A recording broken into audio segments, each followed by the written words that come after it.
خداوند به این اختصاص دارد، یعنی به این علم فقط خدا میداند مرادش چیه. استأثر الله تعالی تبارک و تعالی به، فقط خدا میداند.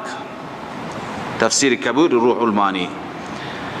در جای دیگه میگویند همین دو بزرگوار لکل کتاب سر، هر کتاب یک سری دارد، یعنی اسراری دارد که اسرار فقط پیش خدا هستند یا اسراری هستند بین خدا و بین حبیبش، رموزی هستند، اسراری هستند بین خدا و نبیش. لکل کتاب سر و سر القرآن اوائل الصور. و سر قرآن چیه؟ ابتداء سوره ها هست. یا در جای دیگه می فرماید سر الله تعالی فلا تطلبوه،